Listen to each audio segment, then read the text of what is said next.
하나님이 이르시되 물들은 생물을 번성하게 하라.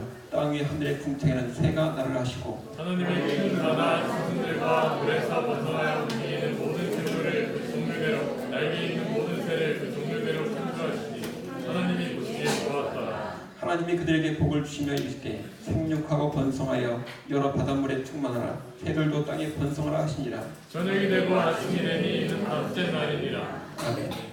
남존대에 나와서 특서 있겠습니다.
하나님 아버지, 오늘도 주일 예배 공동체를 함께하며 성경적 우주관 8번째 시간에 말씀을 나눕니다.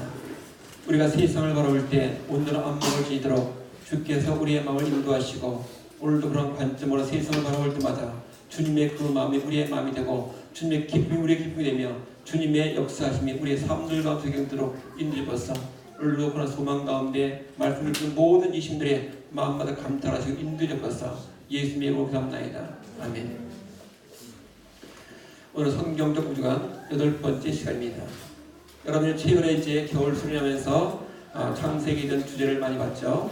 오늘도 여러분의 공부라든가 여러 활동하면서 이 부분들에 대해서 많이 봤을 겁니다. 이제 오늘은 그것을 최종 정리하는 시간이다. 그런 관점으로 오늘 이 공과를 봤습니다. 오늘 공과의 주제가 각기 종류대로 창조된 주인들 있습니다. 모든 영역들마다 하나님께서 허용한 주인이 있습니다. 그 주인과 영역 또한 그들을 세운 하나님, 이 3자 사이 관계가 매우 중요하다는 사실을 성경적 시간 공부에서 이미 배워서 알고 있습니다. 오늘 이 본문의 내용은 창세기 1장에 나오는 창조 5째 날 내용입니다. 여러분 첫째 날부터 쭉 봐왔죠? 그래서 오늘 5째 날 주요 내용들이에요. 5째 날 창조의 내용들이 우리에게 어떤 의미가 있는가 그 의미에 대해서 정확히 알아야지만 창세기 1장의 창조 주관을 여러분이 더 이해할 수가 있고 세상 만방에 나와서 누구를 상대할지라도 단호하게 담대하게 자신있게 여러분이 그들과 토론하고 그들을 이길 수 있습니다. 단순하게 내용만 기억하는 것이 아니라 그것이 무엇을 의미하는지 실제 우리 인생 가운데 무엇을 의미하는지 여러분이 정확히 알아야 됩니다. 여러분이 누가복음 12장 13절로 21절에 보면 어리석은 부자의 비유를 알 수가 있습니다. 이 공과를 통해서 알고 있어요. 그 어리석은 부자 매우 성실했어요. 매우 열심히 했습니다. 철저히 계획을 세웠어요.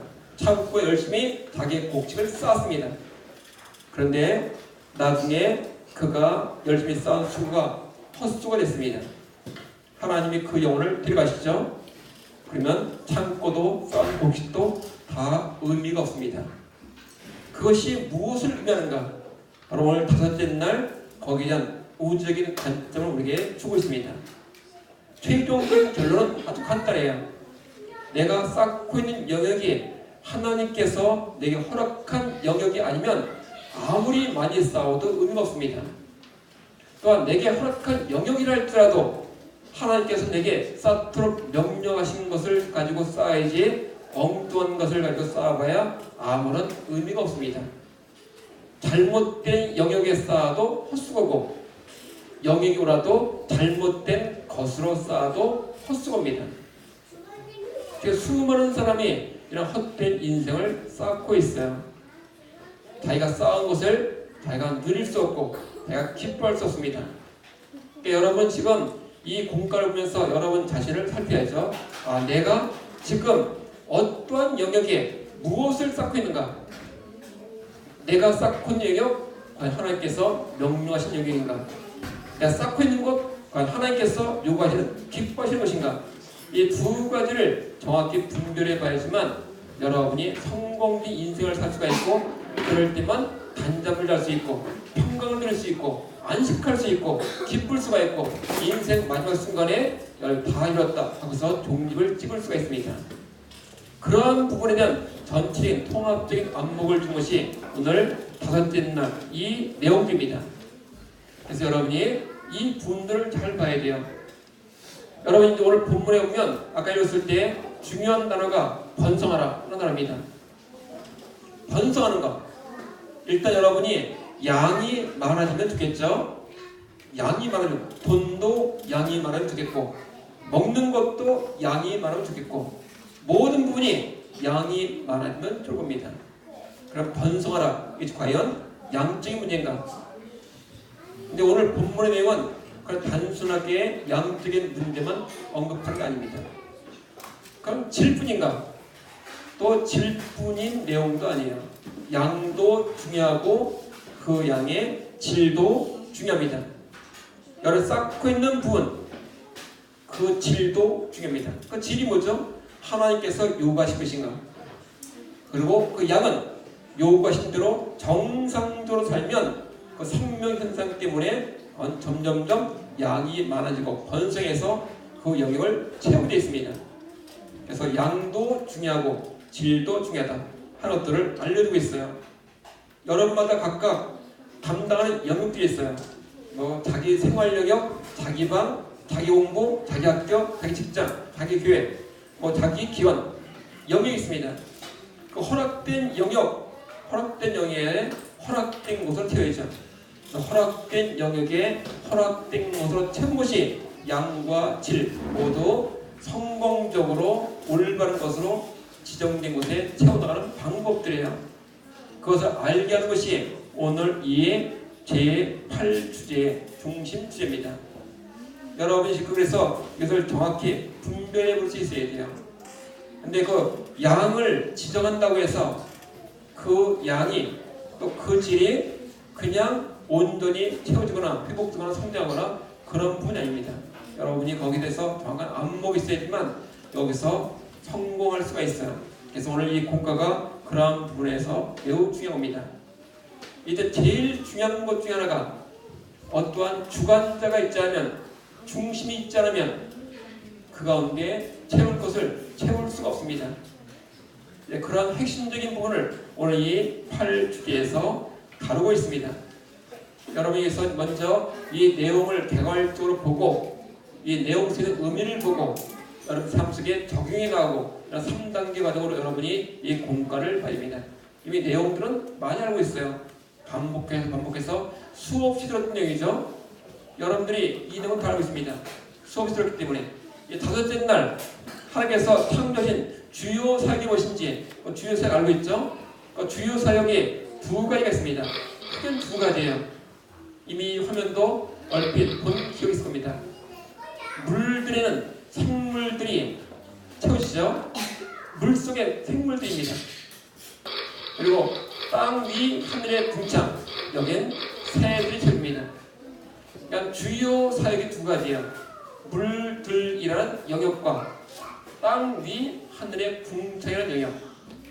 표현이 단순히 하늘이 아니고 궁창이 아니에요. 땅 위 하늘, 지표면과 붙어있는 대기권, 사람이 사는 공간, 바로 그 공간에 하늘에 새들이 있도록 하나님께서 명령했습니다. 오늘 본문에서 처음 출발점이에요. 특히 여기서 그냥 물이 아니라 물의 복수입니다. 물들 이렇게 표현하고 있어요. 왜 복수인가? 여기 많은 의미가 있겠죠. 땅 위 하늘의 궁창, 여기는 새들이 날고 물속에는 생물들이 납니다. 처음에 하나님께서 허용한 공간이 하나님께서 만들어진 공간, 경계에 지어주신 경계, 영계 공간이 오늘 보면 둘이 나오죠. 물들이라는 공간과 땅이 하늘의 궁창이라는 공간, 이 두 공간이 있습니다. 그 공간에 주도권을 쥐도록 거기에 살도록 허락된 거주자가 바로 물들 속엔 물속 생물들이고 땅 위 하늘의 궁창엔 새들이 삽니다. 허락된 주권자예요. 여러분이 물속에 잠수 들어간다. 물속의 주인이 여러분일까요? 물고기일까요? 물속 주인이 누구죠? 예, 물속 주인은 물고기들입니다. 여러분이 아니에요. 집에 어항이 있습니다. 어항에 물을 넣으면서 고기를 키우고 있죠? 그럼 그 물과 고기와 어항 전체의 주인은 누구죠? 여러분이죠. 여러분이지만 물속에 들어가면 그 물속의 주인은 물고기라는 얘기죠.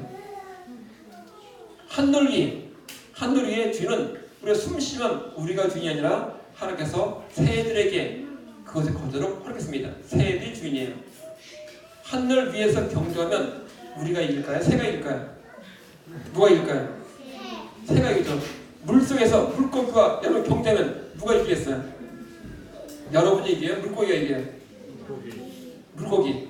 그러니까 여러분들 새보다 약하고 물고기도 약하죠. 그렇게 보면 새가 이기니까 하늘에 가면 땅속에 물이 이기니까 아니 물속에 물고기 이기니까. 그래서 그 주인이 최강자입니다. 물속에서 우리 물고기 상대 못합니다. 하늘에서 새를 상대할 수 없어요. 그들이 주인입니다. 하나님께서 이같이 두 영역 가운데 두 종류의 거주자들을 하나님께서 허락했습니다. 그러니까 그들이 주인이에요. 그들이 그곳에서 번성하도록 하나님께서 명령하십니다. 그런데 오늘 본문에 보면 1장 21절에서 그 명령하신 다음에 하나님께서 하나님이 보시기에 좋았더라 이렇게 표현합니다. 보시기에 좋았더라고 말씀합니다. 그 이유가 뭘까요? 명령하신 그대로 그 속에 그것들이 채워졌기 때문에 하나님 보시기에 좋았더라 라고 말합니다. 그래서 큰 바다 짐승들, 물에서 번성하여 움직이는 모든 생물, 날개는 모든 새, 그것이 종류를 창조해서 그 가운데 채워지고 번성케 되었습니다. 결국 보시기에 좋았더라는 의미는 무엇인가? 우리의 삶 가운데 보여주면 보시기에 좋았더라는 하나님께서 원하시는 영역에 하나님께서 원하신 대상들이 채워졌기 때문에 보시기에 좋았더라 입니다. 영역이 주께서 허락한 영역이고 채워진 것이 주께서 명령하신 것, 그래서 보시기에 좋았더라입니다.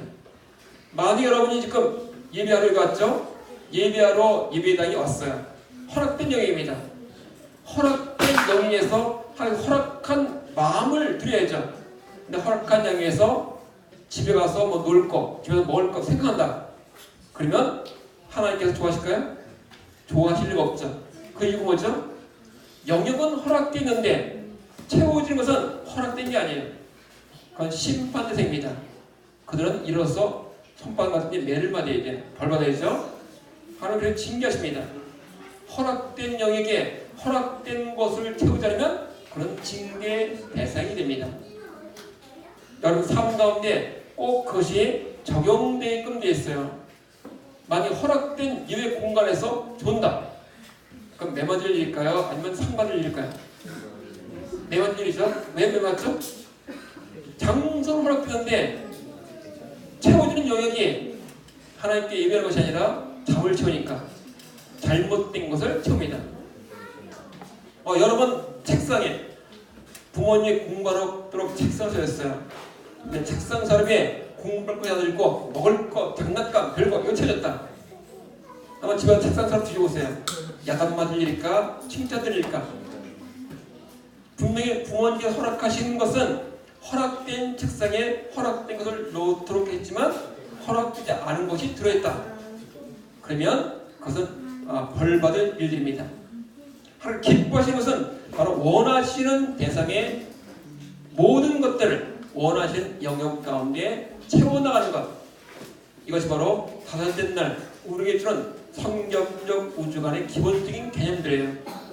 그래서 여러분이 세상을 바라볼 때 모든 부분 그런 안목으로 바라보면 세상 전체를 옳게 분별하고 판단할 수 있습니다. 과연 저 영역이 허락된 영역인가? 과연 저것에 채워진 것이 허락된 것인가? 여러분이 지금 우리 교회는 다 결혼해서 자녀를 낳고 다 지내고 있죠? 근데 결혼해서 가정을 구성했습니다. 하나님께서 가정이란 물태를 줬어요. 가정이 뭘 채워야죠? 1순위로 채울 것이 자녀들이에요. 가정을 허락했는데 자녀를 안 채우고 물질만 채운다. 그럼 결국 나중에 심판 대상이 되는 겁니다. 1순위 채울 대상은 자녀들이고 자녀와 함께 후세를 위한 미래의 것을 채워나가는 것입니다. 모든 것들에 대한 분별 기준이 거기 있는 것들이에요. 그래서 이 5일째 이 우주관적인 관점을 갖고 있는 사람은 가는 곳마다 쉽게 분별할 수 있습니다. 자기가 옳은가 그린가, 자기가 상받을 것인가 심판받을 것인가, 이 모든 것을 쉽게 분별할 수 있습니다. 그래서 여러분 이 성경적 우주관의 관점을 갖는 게 매우 중요한 부분입니다. 다섯째 날 내용들이에요. 그리고 이제 여기서 또 중요한 부분이 뭐냐면 오늘 본문에 보면 복이란 개념이 나와 있죠. 성경에서 제일 먼저 복을 받은 대상이 누굴까요? 제일 먼저 무엇이 복을 받았죠? 제일 먼저 복 받은 게 뭐예요? 누가 복 받았어요? 성경에서 제일 먼저 복 받은 대상 아담? 몇 장 몇 절에 아담이라고 나와 있죠? 예? 남자? 남자 뽑았어요? 예, 창세기 1장인데 아직 수십 번 더 읽어야 될 것 같아요. 사람, 아담 한참 뒤입니다. 복은 그보다 훨씬 앞에 나와 있어요. 아까 본문 읽었잖아요, 우리가 본문. 아까 본문 읽었죠, 그죠? 본문? 지금 여기 나오는 이들이 제일 먼저 복 받은 대상이에요. 예. 얘네들, 새들, 생물들, 얘네들이 제일 먼저 복을 받았습니다. 여러분이 복에 대한 개념을 정확히 이해하려면 얘기를 한번 설명해야 되겠어요. 그걸 정확히 이해하려면 오늘 본문을 이해하지만 복의 개념을 알 수 있습니다. 여러분이 아까 읽었던 본문을 보세요. 얘네들이 복 받았죠? 하나님 그들에게 복을 주셨습니다. 그러니까 복의 내용이 무엇인지 그 내용들 속에 자세히 나와 있어요. 오늘 본문에 보면 이르시되라고 생육하라, 번성하라, 충만하라 이란 명령이 들립니다. 그 명령 자체가 복이에요. 명령을 받고 명령을 이루어가는 과정이 복을 받고 복을 누리는 과정입니다. 오늘 본문은 짧지만 크게 두 가지예요. 하나님의 창조 사역으로 명령하고 명령대로 이루어진 것. 두 번째는 명령대로 이루어진 것이 지속적으로 보존되는 것. 이 두 가지입니다. 명령대로 두 영역 채웠습니다.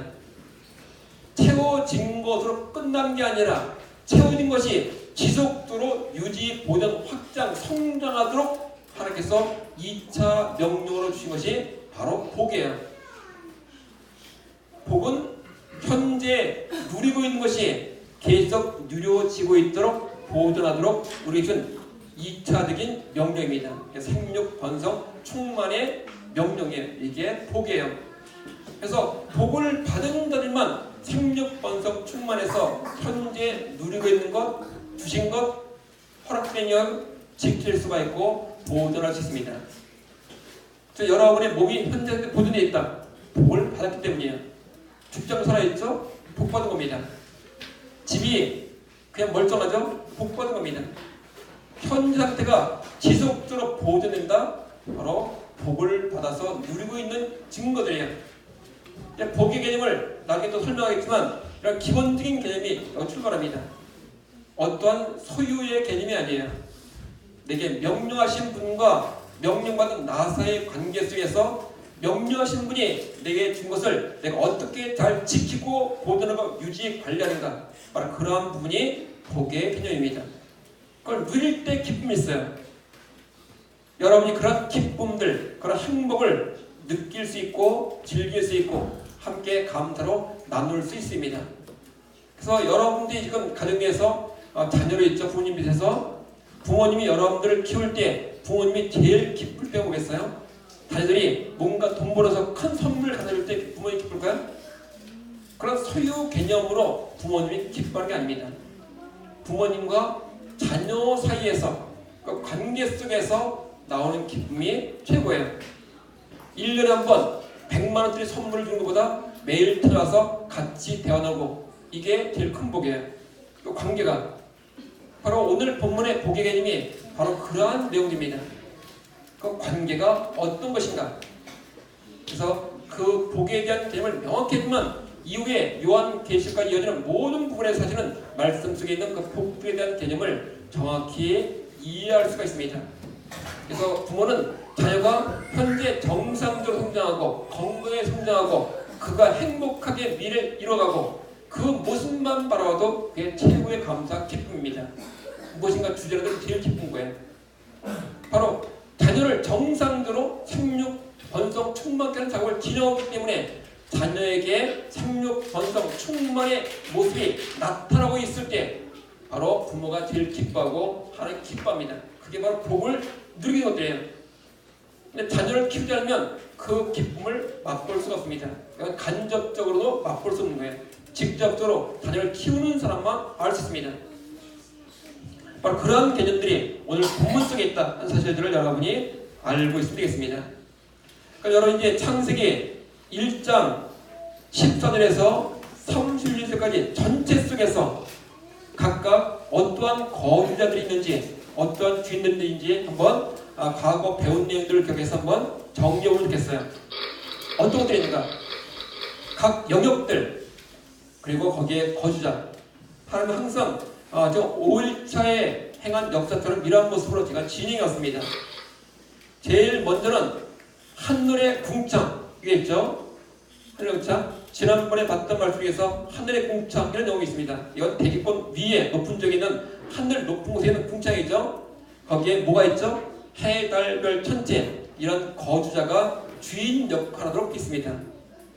그래서 하늘의 궁창에서 가장 완벽하게 존재하는 대상들은 해, 달, 별뿐입니다. 사람이 여기 올라가서 살면 어떻게 되죠? 죽습니다. 특별한 어떤 보장치를 가지고 올라가도 겨우 살까 말까입니다. 즉 인간이 발을 디딘 천체의 종류가 몇 가지일까요? 지구에 인간이 발을 디딘 천체가 어디예요? 몇 군데 있을까요? 오직 달 하나뿐입니다. 아직까지 달 하나뿐이에요. 화성에도 아직 발을 못 딛고 있습니다. 발을 딛고 들어오면 이미 늙어 죽어 있습니다. 바로 그 천체에 올라가면 사람들이 살 수 없는 것들이에요. 이미 하나님께서 허락하시는 해, 달, 별, 천체, 그들의 거주입니다. 첫 번째 영역이죠. 하늘의 궁창, 이런 영역, 하나님께서 허락하신 영역이고 인간은 절대 살 수가 없습니다. 우주를 개척한다? 그건 인간은 살 수가 없어요. 거기가 단지 인간은 기계일 뿐입니다. 기계의 부속물로 존재할 때만 우주 공간에 올라가서 살 수 있다. 이걸 수 있습니다. 무엇인가 하나 에러가 생기면 즉각 죽습니다. 여러분이 과학기술 신뢰하죠? 내가 물리학자지만 과학자지만 과학기술 신뢰하지 않습니다. 그래서 하다못해 각종 데이터도 한두 군데 빽받는 게 아니에요. 태양광 한 번만 팍 치면 전자기기 자료 다 날아갑니다. 실제로. 그런 역사의 흔적이 많이 남아있어요. 여기 전 세계도 아주 간단히 날아갑니다. 우리 저 네타도 바이러스 보고 다 날아갔죠?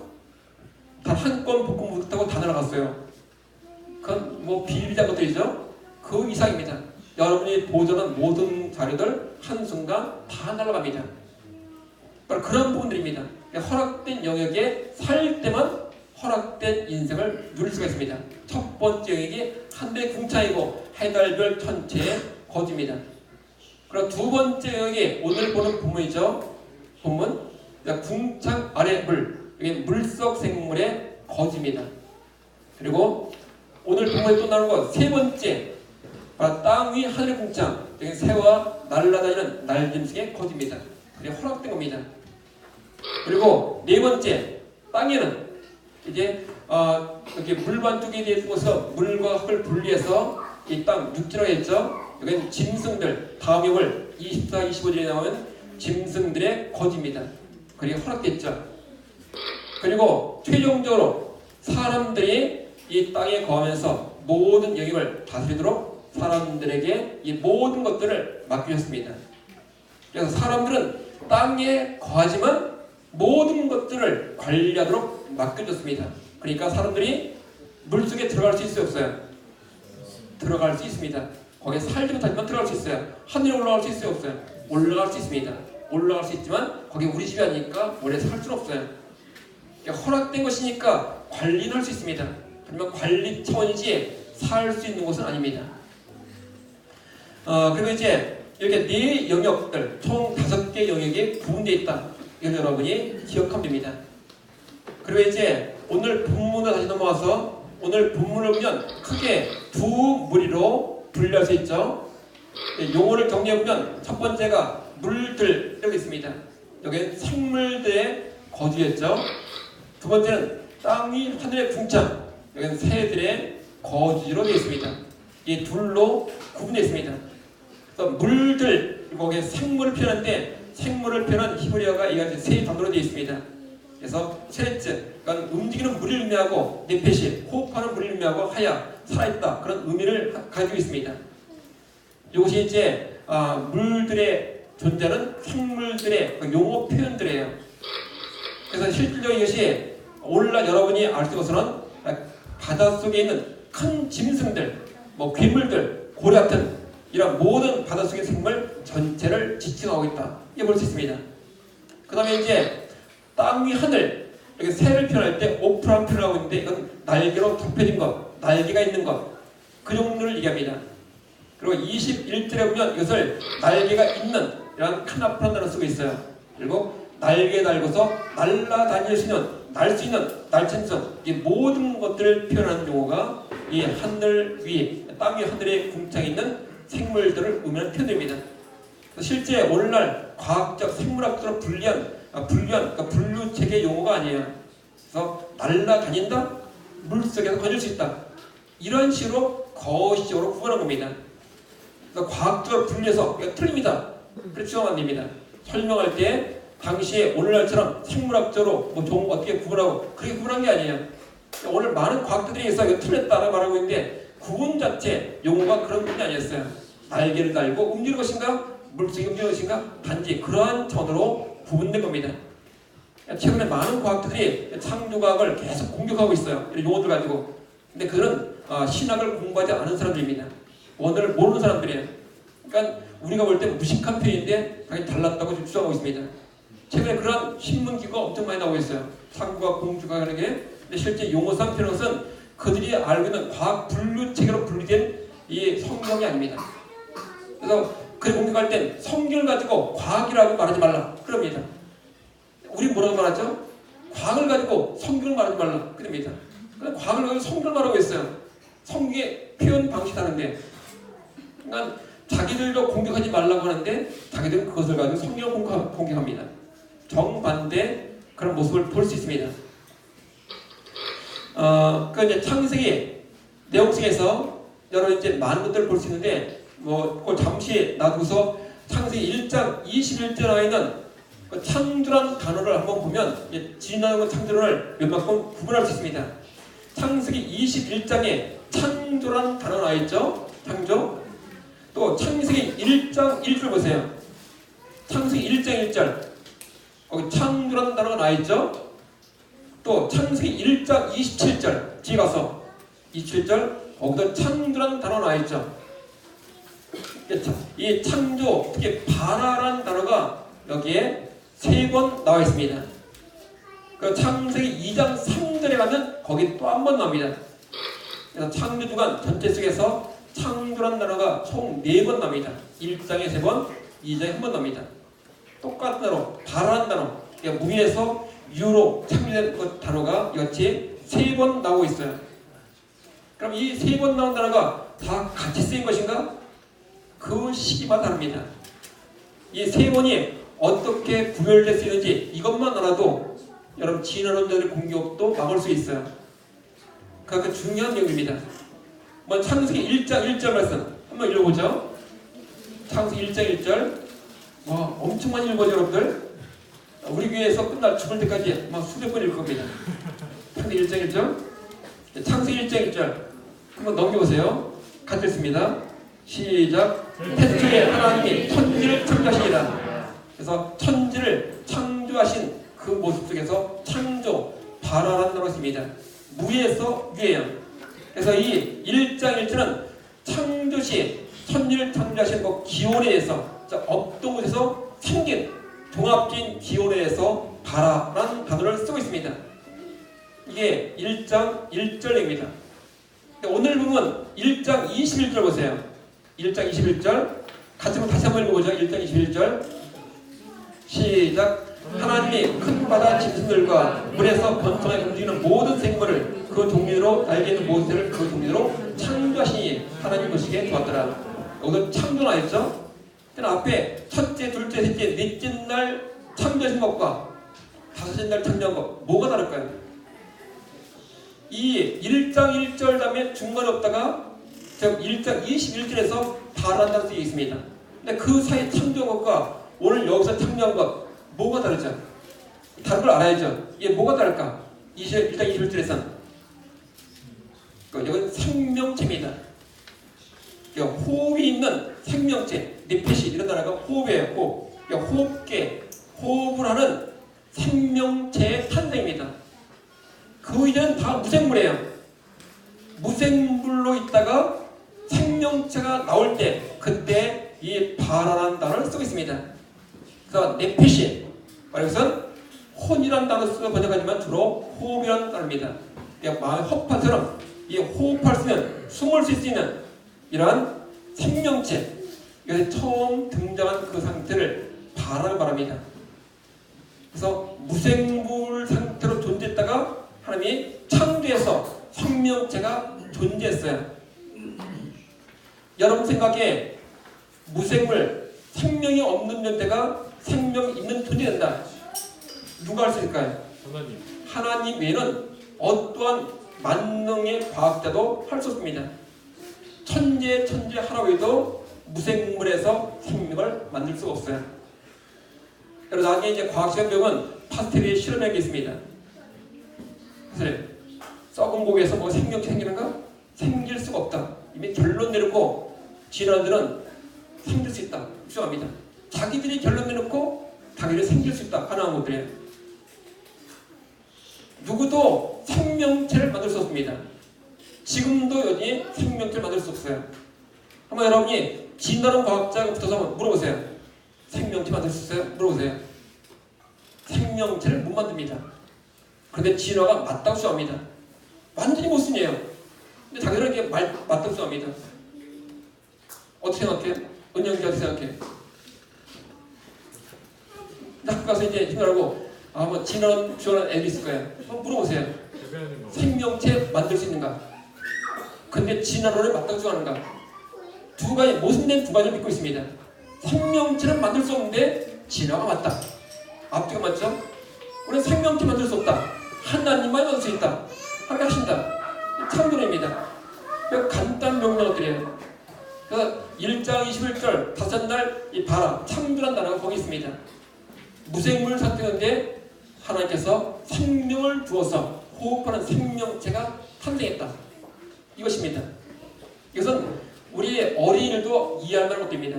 생명이 없는 존재가 생명 있는 존재로 바뀐 창조 순간이 창세기 1장 21절의 그 순간이에요. 그리고 이제 그 다음에 창세기 1장 27절 나중에 볼 거지만 지금 미리 한번 보죠. 1장 27절 같이 한번 읽어보겠습니다. 시작. 하나님이 자정상과 그의 형상대로 사람을 창조하실 때 남자와 여자를 창조하시고, 여기서 세 번째 바라란 단어, 창조란 단어를 쓰고 있습니다. 이 세 번째 창조, 여기 무에 쓰였는데 여기 뭐가 새로운 것이죠? 27절에서 새로워진 게 뭐예요? 여기서 다른 것들도 다 생명이에요. 식물도 생물, 동물도 생물, 합생물 다 살아있습니다. 근데 여기서 특별하게 사람의 경우 다른 게 있죠. 하나님 형상입니다. 영적인 존재로, 하나님을 아는 존재로, 분명히 해선 다른 존재와 다른 일반 생명체, 혼이라고 부르는 다른 생명체는 또 다른 사람이 창조했기 때문에 여기는 창조, 바라는 단어를 쓰고 있습니다. 그래서 세 번째 창조란 단어 사이의 문제입니다. 그래서 원숭이가 아무리 뛰어나도 사람 같은 영을 지닌 존재가 될 수 없습니다. 그 차이가 뭔지 보세요. 여러분 이제 전 세계 우주방 전체 어디를 다 탐방해서 어디 전 세계 다 추려보세요. 원숭이가 제사 드리는 계단이 있는가? 없습니다. 영적 존재가 아니기 때문에 그렇습니다. 아무리 뛰어난 원숭이도 군집으로 무리지어서 생활하지만 그 가운데서 제사란 개념의 어떤 흔적을 볼 수가 없습니다. 사람만 있어요. 근데 사람이 간 곳, 전 세계 어딜 때도 항상 우상 숭배나 미신이나 어떠한 신적인 개념을 가지고 항상 제사에 뛰어나 있습니다. 사람이 산 곳, 참 필수적으로 나오는 것이 바로 신적인 존재에게 예비한 흔적들이에요. 사람이 산 곳만 나옵니다. 동물이 산 곳 전혀 없습니다. 바로 그 창조가 이 세 번째 창조입니다. 그리고 이제 훗날 보겠지만 2장 3절에 있는 그 창조, 안식할 때 창조, 바로 안식도 하나님께서 인간에게 창조해서 허락하신 영역이에요. 그래서 안식한다. 여러분이 안식하는 생명체가 뭐가 있을까요? 안식한다. 사람에는 안식하는 생명체가 없습니다. 사람에는. 그래서 그 안식이라는 개념을 훗날에 또 공부할 수 있겠지만, 안식이라는 개념을 취하고 누리고 함께하는 그 존재는 인간밖에 없어요. 그래서 그 안식을 창조해서 인간을 했습니다. 그래서 네 번째 창조의 단어란 뜻입니다. 그래서 그러한 내용을 가지고 여러분이 일단 진화한 자와 여러분이 함께 대화할 때 단순하게 아주 간단 명료하게 물리칠 수 있습니다. 그 내용 가지고 창조란 단어 하나만 알아도 간단히 물리칠 수 있어요. 첫째 날부터 첫 번째 창조, 두 번째 창조, 세 번째 창조, 네 번째 창조. 창조란 단어 네 가지만 알아도 여러분이 창조에 해서 흔들리지 않습니다. 전 세계 어떤 곳을 봐도 우주론적인 관점으로 옳게 분별해 볼 수가 있다 하는 사실입니다. 그 다음에 이제 볼 수 있는 것은 그 다음에 창세기 1장 1절에서 31절까지 각기 종류대로 이런 단어가 무수히 많이 나옵니다. 각기 종류대로.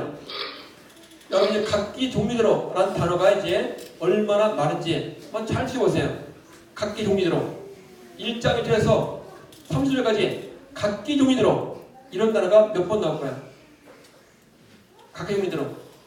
시간상 시간 틀렸는데 총 10번 나옵니다. 10번. 창세기 1장 11절에 한 번, 12절에 두 번, 21절에 두 번, 24절에 두 번, 25절에 세 번, 총 10번 나옵니다. 그래서 각각 다양한 영역의 다양한 거주자들이 존재하도록 하나님께서 각기 종류대로 창조했습니다. 각각 존재하는 세상마다 존재 의미가 있어요. 존재 의미가 있는데 그들 사이에도 공통사항도 있습니다. 그래서 한 무리가 상호 교제하고 연결해 살 수 있도록 먹이사슬을 구성하고 공간을 공유하고 함께하도록 유사성도 많이 있죠. 호흡한다든지 먹이를 공유하는 많은 데 있습니다. 그래서 각기 종류로 창조했다. 이것이 이제 무엇을 의미하는지를 정확히 알아야 됩니다. 여기서 히브리어 미니언 단어가 있습니다. 종류 단어가. 종류가 생물에서 말하는 종류의 개념이 아니에요. 그러니까 상호, 성적으로 교배해서 육적으로 재생산할 수 있는 그러한 기준을 가지고 종류대로라고 말하고 있습니다. 그래서 창조시에 만드신 그 종류 내에서 다른 종류로 넘어갈 수 없습니다. 창조시 만든 그 종류 내에서는 상당히 많은 변이가 나옵니다. 이걸 소진화라고 합니다. 하지만 한 종류에서 다른 종류로 그 종류로 넘어갈 수 없어요. 저거 대진화입니다. 대진화는 없고 소진화는 있다 하는 사실이에요. 여러분이 그것을 잘 기억해야죠. 만약에 내가 뭔가를 키우고 있는데 갑자기 원자력 방사능 중에서 돌연변이 생겼습니다. 그러면 고양이를 키우다가 돌연변이 생겨서 그러다 보니까 이것이 강아지가 되는가? 될 수 없어요. 고양이가 이상한 고양이 될 뿐입니다. 강아지가 이상한 강아지 될 뿐이에요. 다른 종으로 넘어갈 수 없습니다. 한 종류 내에서 변이는 가능해요. 소진은 가능합니다. 환경이 바뀌면 바뀔 수가 있어요. 아무리 바뀌어도 여전히 종은 동일합니다. 파리, 조그만 파리부터 초파리부터 왕파리까지 똥파리까지 다 파리일 뿐입니다. 암만 돌연변이해도 파리가 비둘기 안 됩니다. 바뀔 수 없어요. 근데 하나의 종 내에서 변이가 가능하다고 해서 종에서 종을 뛰어넘는 이러한 대진화가 가능하다 주장하는 게 진화론입니다. 그럼 불가능하다. 이게 창조론입니다. 그래서 각기 종류대로가 바로 자기의 종류에서 즉 교배가 가능해서 재생산이 가능한 범위 여기까지가 종입니다. 고양이와 강아지가 교배해서 새로운 동물을 탄생했다. 소리 들어본 적 있나요? 가족에 보면 전 세계 각가에 보면 고양이하고 강아지를 같이 키우는 집이 상당히 있습니다. 그럼 확률상 둘이 결혼해서 새끼를 할 수 있겠죠. 그럴 가능성이 엄청 많습니다. 왜냐면 강아지와 고양이가 같이 사는 게 워낙 많으니까. 근데 그렇게 해서 태어난 새끼가 있다 라는 말 들어본 적 있어요? 전 세계에 단 한 건도 없습니다. 한 건도. 확률상 무수히 많아야 돼요. 그렇게 많으니까 교배가 가능한 종이 아니 그렇습니다. 그래서 종의 개념은 그런 개념이에요. 가능한 범위. 그래서 가능하지 않은 범위에 강제로 교배를 시켜서 새끼를 낳으면 그 새끼는 어떤 특성이 있을까요? 그 새끼는 생식 능력이 없어서 자손을 낳을 수 없습니다. 죽게 돼 있어요. 그래서 하나님의 창조 원리에 반한 것이기 때문에 하나님의 심판으로 곧 살다가 죽습니다. 죽을 수밖에 없는 거예요. 그래서 그 생식 능력을 가진 그러한 새끼를 낳는 경우 지구상에 단 한 건도 없고 아직까지 연구된 바도 없습니다. 그것이 바로 이 종류대로 이것을 강조하고 있다 하는 뜻이죠. 이러한 내용들 여러분이 잘 봐야 됩니다. 시간이 되는데 마무리해야 되겠죠. 약간 오늘 기간별로에 다 평가하는 것들이죠. 네, 간단히 좀 끝까지 나가도록 하겠습니다. 그래서 이러한 내용들을 중심으로 이제 아까 말했던 그 복의 개념도 여러분이 충분히 이해할 수 있습니다. 그래서 각기 종류로 창조신 목적, 그 목적을 이제 여러분 쭉 이제 한번 훑어보세요. 나중에 이 내용들 소진화, 대진화 이런 부분들. 근데 이런 부분에서 이제 종류에 창조된 것이 보존돼야죠. 종류 자체를 보존하도록 허락된 것이 바로 바라크, 복이라는 개념이다. 한 얘기라는 얘기예요. 그래서 모든 피조물을 위해서 제일 먼저 복을 받은 존재들이 오늘 본문에 나오는 이런 피조물들입니다. 그러면 이 받은 복을 지속적으로 감당해 나가야죠. 복은 사실상 명령과 동일합니다. 사역 명령이 복이에요. 그러면 복 좋아하죠? 복이라는 것은 근본적으로 잘 따지면 사역적인 명령입니다. 지속 가능하게 지속적 보존하도록 창조된 사건들, 창조된 피조물들을 잘 지키고 간수하도록 우리에게 명령을 주신 것이 바로 복이라는 개념입니다. 그래서 이 복, 바라크 이 단어 설명도 우리 교회에서 한두 번 한 게 아니에요. 여기 이제 쌍방간의 관계를 봐야죠. 복을 주시는 분과 복을 받는 분 사이 관계죠. 복, 바로 기본적으로 무릎 꿇는 겁니다. 무릎 꿇을 때 누가 누구 앞에 무릎 꿇는가? 창조주 앞에 피조물이 무릎 꿇습니다. 그럼 피조물이 창조주를 향해서 무릎 꿇을 때 그것은 하나님을 성축하는 것, 공경행위입니다. 근데 이것만 있는 게 아니에요. 내가 무릎 꿇고 하나님을 공경하면 위에 계신 하나님은 아래를 내려보면서 반대로 사람을 향해서 은혜를 줍니다. 그래서 내가 공경하고 은혜를 받고 이런 상관계가 유지되죠. 이 관계가 유지되는 이 현상, 이 모습, 이것이 곧 복입니다. 복은 정상대로 내가 공경할 수 있고 정상대로 나를 불쌍히 해서 은혜를 주실 수 있고 이런 상하 관계가 이루어지는 이 모습, 이 관계, 이것이 곧 복이에요. 그러니까 복은 어떤 것을 내 손에 넣는 소유 개념이 아니라 바로 창조주와 나 사이의 관계가 정상화되는 것, 이것이 곧 복의 개념입니다. 그래서 이 복을 누린다는 생육, 번성, 충만의 사명을 감당할 수 있습니다. 그래서 이 복을 다른 말로 부연 설명한 게 생육, 번성, 충만이에요. 관계가 정상화된 사람이 자녀를 낳을 수 있습니다. 정상화된 사람이 번성할 수 있어요. 정상화된 사람이 가정을 채울 수 있습니다. 오늘날 결혼해서 우리 자녀를 낳지 말자. 그럼 누가 비정상일까요? 그 결혼한 신랑 신부 둘 다 비정상입니다. 그러니까 자녀를 낳지 않는다? 비정상이에요.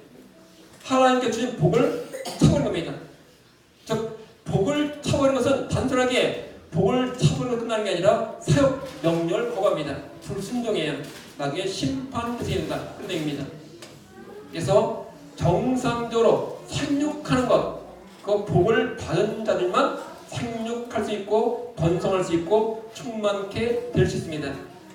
이것이 이제 복의 기본적인 인식의 명제입니다. 그래서 하나님 명령이 이제 오늘 본문 창조된 피조물들한테 주었죠. 거기 보면 두 가지 명령이었죠. 번성케 하라, 나르라, 이렇게 명령했습니다. 즉 번성케 하라, 무리를 지어서 울고를 할 정도까지. 그러니까 처음부터 창조시부터 한 쌍만 창조한 게 아니에요. 영역을 가득 채울 정도로 청했습니다. 그러니까 많은 사람을 착각하는데 처음에 비둘기 한 쌍 뭐 이렇게 한 게 아니에요. 하늘을 가득 채울 정도로 물이 우글우글 할 정도까지 사라뜨란다는 부르는데 번성하라라고 명령해서 번성했기 때문에 보시기에 좋았더라 이런 겁니다. 그래서 모든 것이 처음부터 풍성하게 존재합니다. 그리고 이제 그 창조 후에 복을 받았기 때문에 복으로서 생육, 번성, 충만의 명령을 받아서 그 후도 그러한 상태가 지속되도록 열매를 맺기도 하고 증가하기도 하고 가득 채우기도 하고 이런 명령을 이루어합니다. 이 명령의 사역적 명령으로 이것이 바로 복을 수행하는 과정이에요. 여러분 자녀를 낳고 키우는 과정, 복을 누린 과정이고 복의 명령을 수행하는 과정입니다. 그래서 여러분이 지금 복을 누린 과정 속에 함께 있다. 이걸 알 필요가 있다 하는 것들이죠. 하나님께서 각기 종류대로 주인들을 가득 채우도록 이러한 명령을 우리에게 주셨다 하는 사항입니다. 그래서 이제 오늘 본문의 결론을 간단히 요약해서 이제 몇 가지 정리하고 마치죠. 시간이 없기 때문에 간단히 마무리하도록 해서 결론적으로 보면 셋째 날 창조된 공간 영역계 공허가 있기 때문에 5일째 창조해서 가득 채워서 충만케 했죠. 두 번째는 물속 생물과 하늘의 생물들이 각 영역의 주인이도록 해서 그들을 거자로 앉혀주셨습니다. 그리고 무생물과 전혀들은 새로운 생물이 이 5일차에 등장했습니다. 바람, 물, 창조로서. 그리고 의식 있는 생명체, 즉 5일차 생명체가 각 영역을 가득 채워서 번성케 되었습니다. 그리고 의식 있는 생명체 것과 이전에 창조한 피조물과는 연결고리가 없어요. 생명은 앞에서 무생물에서 진화해서 생명체 된 것이 아니라 그 가운데 연결고리가 없습니다. 그러니까 창조, 바로 등장한 것이다. 이게 볼 수 있는 것들이죠. 그다음에 각기 종류대로 창조됐기 때문에 종류대로 재생산하기 때문에 종에서 종을 뛰어넘을 수 없다. 그런 부분이죠. 그리고 하나님 첫 축복 대상으로 충만의 명령들이 이루어져 있습니다. 그러니까 지속적으로 그것을 이루어가도록 사역 명령을 주었다 하는 사항들이 여기에 나와 있는 것입니다. 그러니까 이러한 부분들을 여러분이 기억하면서 여러분 인생을 기록할 필요가 있습니다. 그게 이제 하나의 예를 보면 출애굽기 1장 7절에 보면 이스라엘 백성들이 애굽에서 아주 번성했죠. 삶의 질은 애굽의 왕가가 좋을까요? 이스라엘 백성이 좋을까요? 누가 더 잘 살까요? 그죠? 이집트의 그 많은 왕과 그들이 공인사람이 더 좋겠죠. 환경 최고입니다. 이스라엘에서 어디 살았죠? 숲고 천막 치고 농사짓며 살았습니다. 그러니까 누가 아기를 더 잘 낳을 수 있을까요? 더 좋은 환경이 되겠죠? 근데 그렇지 않다는 얘기죠. 근데 이들은 한 명리의 순종이기 때문에 악한 환경 속에도 자녀를 낳았어요. 환경 문제가 아니에요. 순종 문제고 복을 받은 분입니다. 이스라엘 백성은 열악한 환경이지만 복을 받아서 충만케 됐습니다. 그들이 결국은 이제 출애굽해서 이스라엘 공동체가 되었죠.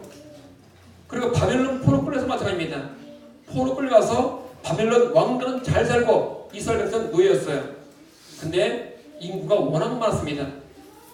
포로 귀환할 때 돌아오지 않고 남은 백성은 무심할 정도로 번성했습니다. 끌려갈 때보다 더 많은 인원들이 살아있습니다. 다 복을 받았기 때문이죠. 그런데 새로운 왕국을 건설해 나옵니다. 그러니까 복을 받을 때 가는 것입니다. 순종하는 자가 복을 받습니다. 근데 반면에 여러분이 창세기 말씀이면 이와는 정반대로 볼 수 있습니다. 창세기 6장 1절에 보면 또 거기 번성했어요. 사람들이 6장 1절에. 근데 그 번성한 사람이 누구죠? 바로 죄악에 관영된 죄인들이 번성했습니다. 그 결과 지구상에 심판이 맺죠. 그때 임한 심판이 뭐죠? 노아의 홍수입니다. 허락된 영역에 악한 자를 가득 차면 심판이 옵니다.